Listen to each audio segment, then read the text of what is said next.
45e parallèle nord. 45e parallèle nord.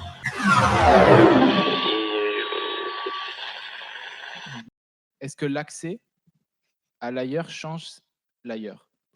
On a un extrait là-dessus. Est-ce qu'aller en avion, en bateau, en train, ça change le voyage? On ne voyagera plus, ça ne sera plus la peine de voyager. Quand on peut faire le tour du monde en 8 jours ou 15 jours, pourquoi le faire? Dans le voyage, il y a le temps du voyage.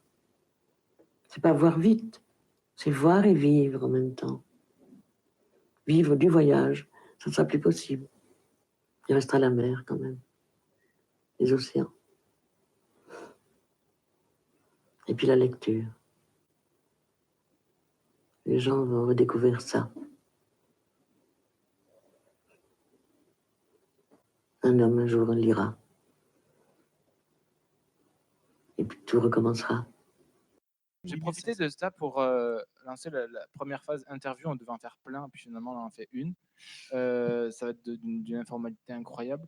Donc, parce qu'on n'est que d'une école de théâtre ici et là, puis on voulait élargir le cercle avec des gens étrangers au théâtre. Puis on s'était rencontrés grâce à Alex Bergeron, qui est au théâtre. Mais toi, donc, est-ce que tu peux inviter Mystère Voyageur te présenter? Je m'appelle Alex, j'ai 27 ans, je crois. Voilà. Je viens de France, du pays de la chocolatine, le sud-ouest, même si ça s'entend pas. Voilà, merci. Enchanté. Enchanté, voilà, ça fait plaisir. Je suis là depuis le mois de janvier. Et puis moi, ma passion, c'est de bourlinguer. Voilà. C'est ce qui me semblait. Ce que tu nous avais dit. Ça veut dire quoi, bourlinguer? Bourlinguer. C'est manger beaucoup de Il y a fromage. des chocolatines à la place de pain au chocolat. Bourlinguer, comment tu définis ça pour Esther? Bourlinguer, c'est juste partir. Merci. C'est partir. Ah, ça me plaît, je vais l'utiliser maintenant. Bourlinguer. Est-ce que tu peux l'accorder? Je bourlingue, tu bourlingues? Tu peux. Il y a Hubert Félix Thieffen qui a fait une chanson dessus. Bourlinguer, errer, humanum est. Voilà, il n'y a pas les droits, donc on va pas la passer, mais c'est pas grave. Ah, je suis contente de le savoir, je vais utiliser ça maintenant. On peut dire que tu es un bourlingueur, donc. Ouais, j'aime bien cette définition. Ce que je trouve intéressant, c'est quoi tes études à la base? Tu avais des études qui n'avaient rien à voir. Il n'y a pas d'études de voyage à la base, hein, mais ça n'existe pas. Déjà. Alors, rien à voir. Je suis géophysicien, les copains. Voilà. Je suis ingénieur. Et voilà, ça fait des hauts dans le. Tu sais, si je voyage aussi, c'est parce qu'au final, je me suis jamais trop plu dans mon domaine d'études. En fait, à la base, j'ai fait ça parce que je voulais me barrer de l'université. En fait, j'étais à la fac à Toulouse et puis j'en ai eu marre. Je me suis un peu pris la tête avec les profs là-bas. Alors, je me suis dit, allez, je prends la première école d'ingénieur qui passe. Parce que chez nous, les écoles d'ingénieurs, c'est l'équivalent du master chez vous. Et, donc, pour toi, la solution, c'est de partir? Ouais, c'était de partir. Puis, tu sais, j'étais à Toulouse, je voulais partir ailleurs. Je suis parti à Strasbourg, à l'autre bout de la France. C'était une bonne idée, tu sais, c'était un premier moyen de pouvoir aller voir autre chose très très loin de chez moi, là, vraiment, parce que genre Toulouse c'est là et Strasbourg c'est là, tu vois. Ok, ça se voit pas parce qu'il n'y a pas d'écran, mais genre le sud-ouest, les mains très écartées.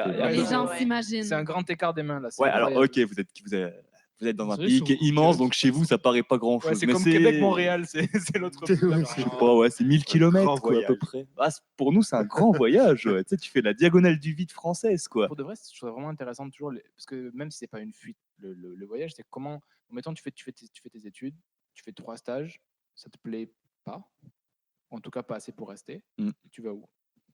Ah, justement, c'est là que c'est intéressant. Les études, ça a été le tremplin qui m'a permis de vraiment commencer à voyager. D'abord, tu sais, tu commences et puis tu partages un peu les histoires parce que la géophysique, c'est des métiers qui te font voyager. Donc, tu rencontres des mecs qui sont partis en Islande, d'autres qui ont fait l'Antarctique, d'autres qui sont partis dans des coins vraiment, vraiment paumés, vraiment bien, bien isolés. Et là, tu commences un peu tu commences à te dire, ce serait pas mal de quitter un peu la France, tu vois. Donc, tu commences petit à petit, tu pars un peu. Moi, j'ai commencé par des voyages culturels un peu, parce que j'étais très intéressé par la culture d'Europe de l'Est, par un peu l'histoire qu'il y avait eu avant la chute du mur de Berlin et des satellites de l'Union soviétique. Donc, je suis parti à Prague, à Budapest, dans ces coins-là. Et, mais toujours, comme c'était des voyages pendant les périodes de vacances de ma formation, j'étais limité en temps. En fait, c'est ça, je pense. Les deux grandes conceptions du voyage, c'est l'espace et le temps. Donc, peu limité dans l'espace aussi. Je me limitais à des villes. Et petit à petit, après, j'ai commencé à essayer d'étendre un peu les horizons.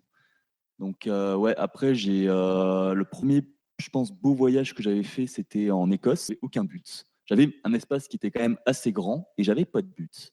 J'avais une limite de temps, c'était 10 jours.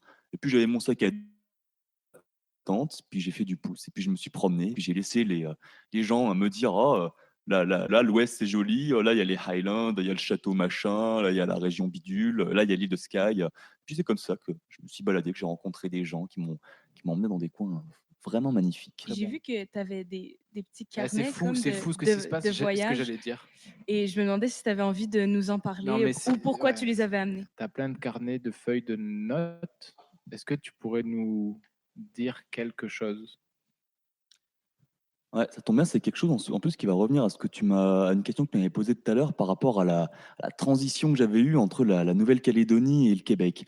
Alors, pour recontextualiser un peu les choses, il faut que vous sachiez qu'il y a quelques années, il y a 6 ans de ça, donc quand même 2 ans avant de partir en Nouvelle-Calédonie, j'avais eu un Québécois qui est un ami très proche que j'ai, qui était venu en France pour faire une année d'échange universitaire. Et avec lui, on a vécu pas mal de choses. On est parti marcher dans les montagnes du Vercors, dans le sud-est de la France. On est parti en Islande. On a vraiment vécu une belle relation très amicale. Et ça a été le premier Québécois que j'ai rencontré et qui m'a laissé une très belle impression des Québécois. Voilà. Et du coup, un jour où j'étais en train de naviguer quelque part dans le Pacifique, à peu près dans les temps où on est arrivé dans les Fidji, j'ai eu soudain une vision qui m'a donné envie de parler de lui et de parler un peu du Québec. De me laisser enfin plonger dans la nostalgie québécoise. Oh mon caribou, nos au revoir pleins d'allégresse, sac accroché, au dos, cheville en vrac, place bétonnée du 66e, câlin de poutre à nous en faire tirer des larmes. On est repartis chacun de nos côtés respectifs, et même en traversant le monde, je retrouve des traces nostalgiques de toi. J'ai ce jeune commercial fou de Pierrot Lalune qui me suivit dans les méandres de l'académie théâtrale yougoslave, où de jeunes bosniens fumaient des cigarettes en draguant de talentueuses poupées croates et monténégrines, tandis que nous fendions le silence de l'annexe de nos rires graves et de la voix fluette de mon ami Denis en fumant un joint que m'avait filé un vététiste allemand qui m'avait embarqué en stop une semaine avant dans le nord de la Croatie et que j'avais précieusement gardé pour une occasion folle comme celle-là. Que je te raconte aussi cette fois où je cherchais un renseignement administrato-maritime que personne ne savait à Nouméa, que je m'étais donc pointé sur la marina et avait décidé d'aller à la pêche aux infos à la source, auprès des skippers eux-mêmes. Ainsi, j'arpentais les quais à la recherche de la première tête sympathique et compétente quand je vis un quadragénaire lavant son beau catamaran. Je le salue d'un bonjour, dont je savais que la réponse me permettrait de déterminer s'il me fallait m'exprimer dans la langue des bourreaux de Jeanne d'Arc ou des admirateurs de Molière. Le salut rendu dégagé à mes oreilles des effluves d'érable, de golfe du Saint-Laurent gelé, de cris de liesse des supporters des Canadiens de Montréal et de crottes de caribou. Un beau Québécois trôné en face de moi. Et les 5 minutes de parlante que j'eus avec me firent tellement penser à toi que je replanais dans le brouillard islandais, les glaces de Eyjafjallajökull et les monts du Vercors avec leurs touches de toundra en leur sein. Et là, fus au plus 16 par rapport à toi, je me vois t'écrire, te questionner, et entre nos problèmes, surtout les tiens avec les femmes, je constate néanmoins que l'un a une russe dans le viseur, quand pour l'autre ce n'est qu'une mer d'huile dont il ne voit pas le bout, mais qu'importe. Je te raconte que je me verrais volontiers faire un permis vacances-travail au Canada, après avoir traversé l'Atlantique en voilier. Car après tout, n'est-ce pas sur cette terre qu'une partie de l'aventure doit aussi se dérouler ? 45e parallèle nord. Radio Pirate, ici 45e parallèle nord. Je répète, 45e La parallèle seule nord. façon sûre de ne pas se 45e sauver, parallèle c'est de ne nord. pas savoir Radio qu'on est Pirate. perdu.